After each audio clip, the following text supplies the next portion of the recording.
Hey everyone, Lisa HUERTH here. Thank you for having me, Rachel, Amy and Connie. I'm thrilled to be here to talk about one of my favourite subjects, which is goals. And on the heels of Rachel's topic last week, which was vision, I feel like this fits really nicely. I thought I turned that off, I'm sorry.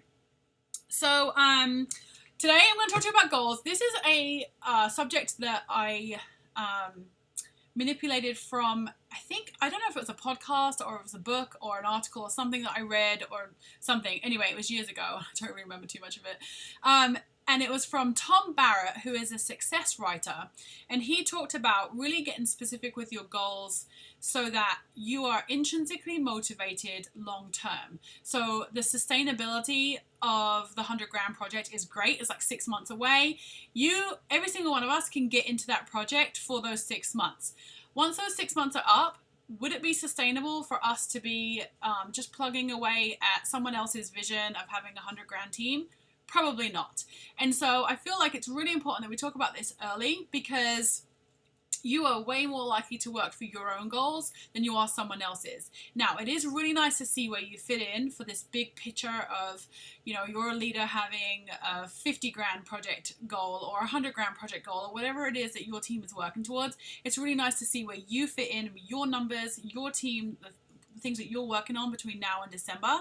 Absolutely. And honestly, if Rachel hadn't had her vision 5-6 years ago when I first joined, I'm not sure if I'd even still be here, because I didn't have my own vision. So I needed hers to be able to latch onto and run with. And maybe you're that person now, and that's fine. What I'm going to help you do now is get really specific and kind of attach it to you as well, so that you're not only chasing after the big project, but you're also chasing after your own goals. Now, this is going to tie really nicely into what Rachel said about having a vision. What does your vision for your business look like? But I'm actually going to take it one step further and ask you to think about what your life looks like in the next 5, 10, 15, 20 years from now. It doesn't actually even have to have an end date. Maybe you're thinking really big long-term legacy type picture.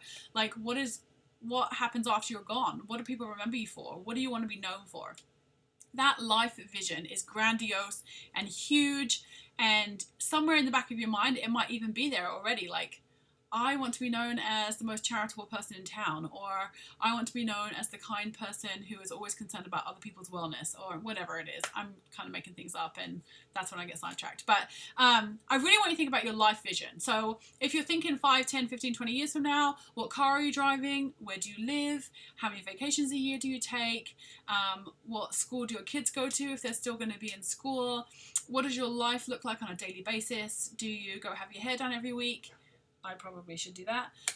Do you work out? Like, what do you do? What does your life look like? And I think it's really important to recognize that, because otherwise we're just living to work instead of working to live the life that we want. So that feels really big and like grandiose, like I said, but we have to tie that into you. So your life vision and then your business vision. Why are you working Benny U? So you might have this big life vision of retiring and sailing on a yacht around the world, or a cruise ship. I like to use that analogy. A cruise ship around the world, like every day of your life. That's all you want to do, is you want to be on a cruise ship. The way you work your business and your business vision is going to look very different to the person who is quite content where they're at, and they maybe just want to build an extension on the back of their house. Does that make sense? So that big yacht and cruise boat vision is very, very different to the extension on the back of the house. Or maybe you just want to start your own nonprofit and give back to your community. Like, that looks very different. So the reason why we do this life vision is so that you can figure out your business vision, and then we can figure out how you're going to work your business goals. So what's your business vision in the next, little shorter term, 2 to 5 to 10 years time? Where on the compensation might you be? Plan might you be? Because how does that fit into your life vision? Everything is going to come back to the way you are living your life vision, and your goals. Okay, so that's what I need you to think about: life vision, business vision, and then in order to get to those 2 steps, we have to work out what I call your why vision, and it's really why goals. Vision, I feel like, could be used interchangeably with legacy. It's just like that big dream picture. So let's talk about why goals, okay? We're going to break them down into 4 areas, and we're going to get really specific. So I posted to your leaders, and I think I will have scheduled the post already. If not, it's coming. So if you don't already have the file for the quadrant, if you don't know what I'm talking about, just get a piece of paper and a pen and come back to it later on. But if you don't already have the file for the quadrant, just get a piece of paper and a pen. If you have the quadrant sheet, the worksheet, please grab that now, because we're going to walk through that. So Tom Barrett said, in order for you to be sustainable long term, you have to have goals that fit in with your life, but that motivate in 4 different areas. The first area is practical. So when you joined this business, it's probably what you and your spouse or your partner or your best friend or your mom or whoever told you, like, when we next get some money, this is what we need to do. Or we're just struggling to live month to month. There's just way too much month left at the end of my paycheck. This is where we need to focus our finances. Or maybe you're in a really good financial position and you just have bigger long-term financial goals. So this is the first area, is practical. And I'm going to ask you to write out a quadrant like this. Oh, it's all backwards. Well, no, I think you can see it. Okay, quadrant at the top, practical is 1. So top left-hand corner is practical. In that quadrant, you're going to write 1, 2, 3, and 4 bullet points. You don't have to fill them all up, but no more than 4.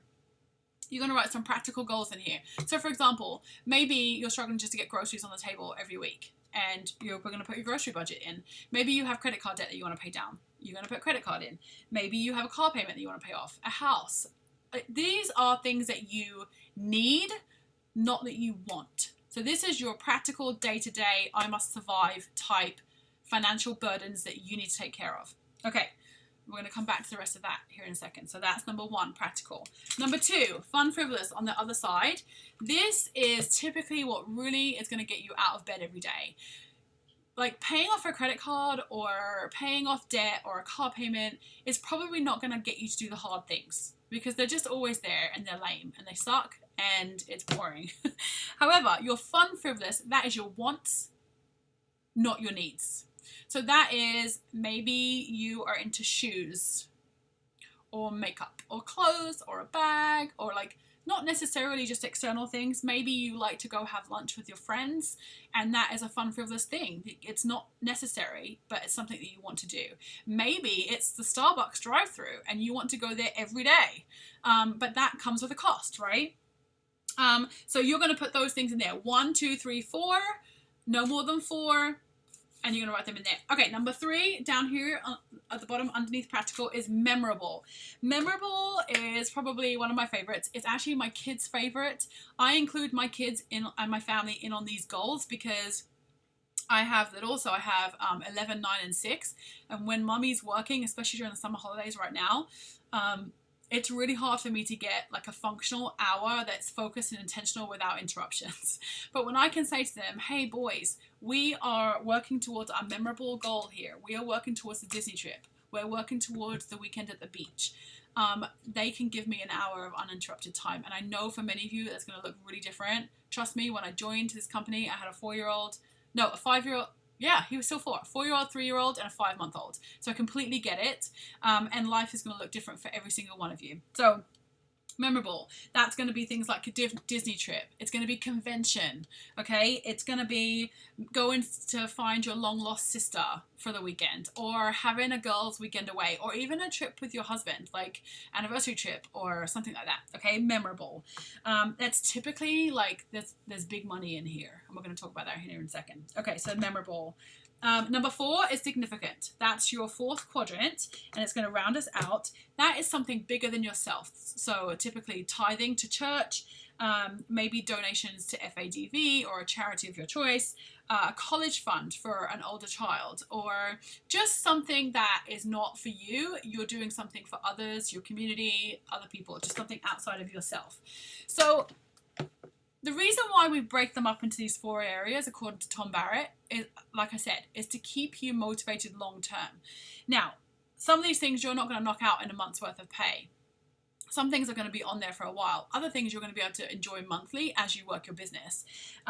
But something from these 4 areas will motivate you. So when we ask you to do the hard things, when we ask you to step out of your comfort zone, when we ask you to make that call to the recruit lead or to your hostess or to set up a retail account, these 4 areas are going to be fresh in your mind. I like to have them up visually. I have them on my pinboard right here. I don't know if you can still see me, but okay, there you go.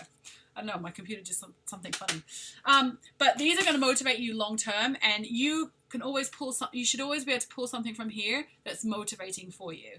And so then when we tie you back to your goals, and it's really helpful for the leaders to have this on you so that we can say, hey, yeah, you're working towards this 100 grand project with us, and I love that your numbers are a big part of this, but I know that we can do more, and let's tie you back to one of these goals here. Let's talk about that trip to Vegas for convention. Like, let's talk about making sure you can go out to lunch with your mom for once a month, whatever it is. Like, your leader can help motivate you with using these goals as accountability. Okay, so let's get to the nitty gritty here. And really, like, I am going to apologize ahead of time. I'm really awful at maths, as we say in England. I'm really awful at maths, but I did my best here, and I tried to keep it really simple. And I tried to go like medium to like a stretch income here. For many of you, it will be.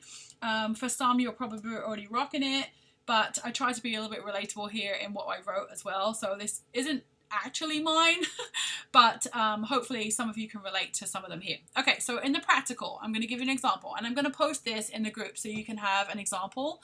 And excuse my accent finger here, I'm trying to figure out what I want to put on. Okay, practical. So here, number 1, debt, credit card debt, right? We always know that debt should be the first thing that we pay off. And say, for example, I put $100 there.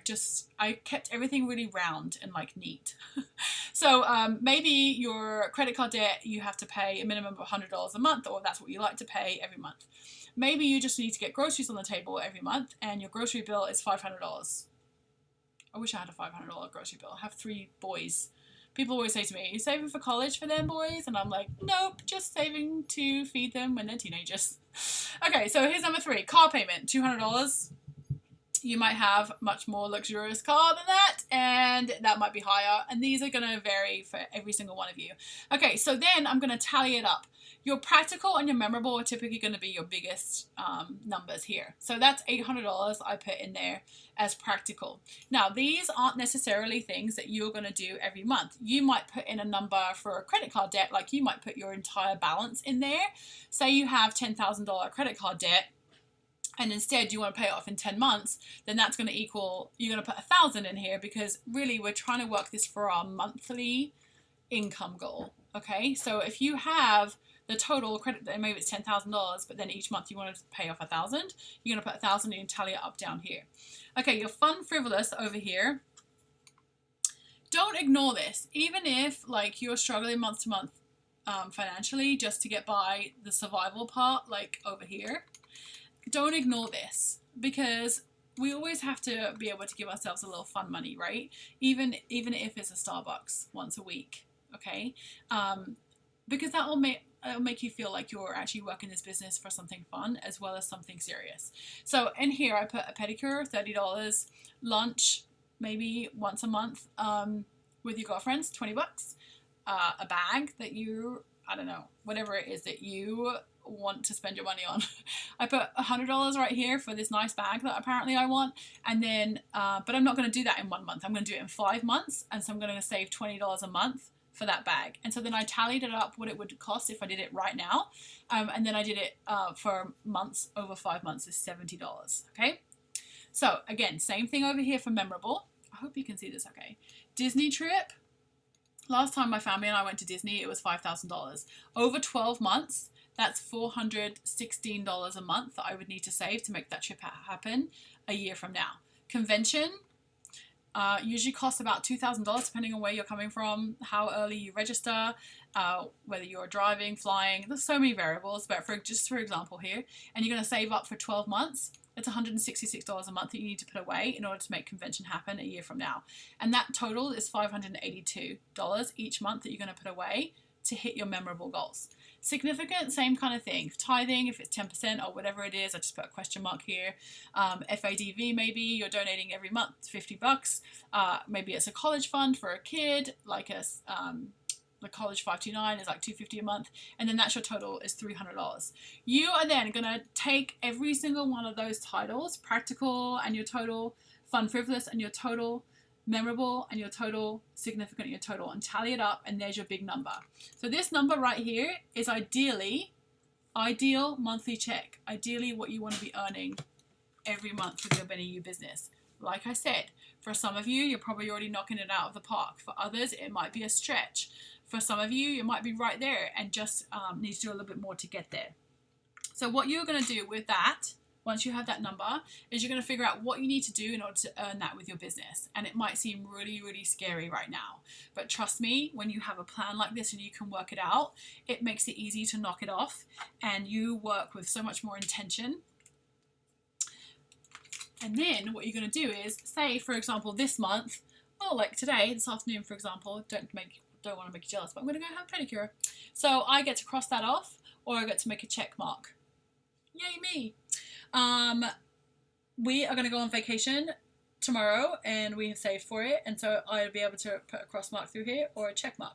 I like to check things off a list or cross them through because it makes me feel accomplished. But so you can do this every month, and I encourage you to always review your goals every month, just like you have submitted and committed to with your leader this month. So if your quadrant changes every month, as well as your sales points and your party bookings and all of that, if that changes, then for sure update your leader on it, okay? Let them know when you've celebrated, like let them know when you've hit a goal. Maybe by September, you've gotten the bag or something, right? Like let's celebrate those moments because we need to be able to recognize those. As you go through, once you cross things off, if they're like, especially your practical ones, these ones, like celebrate them for sure, and then add another one in so that you always have something you're working towards. So this is a really fluid quadrant. This is a fluid tool that you can use to keep yourself motivated long term. So that, my friends, is the quadrant goal. And your boss work this week is to complete your quadrant, send it to your leader, get that big number, and then you and your leader can start working on a plan to make that big number happen. Hope that was helpful. If you have any questions, don't ask me because I'm not going to be able to respond to you. I'm going to be in Vermont until the next weekend, so the 6th, the first weekend in July, and but I'll be back after that. And I know that there's plenty of my girls for sure that have been through this with me on previous coaching calls that they can answer questions, who are doing this project with me. If not, wait till I get back and I'll be happy to do a live, or I can just pop in and answer any questions that you have that have gone unanswered. So sorry that was a little bit long, but hopefully you now have time to go ahead and do your quadrant and submit it to your leader. All right, hope you have a great rest of your Tuesday, great rest of your week. Happy start to July. It's going to be amazing. All right, bye.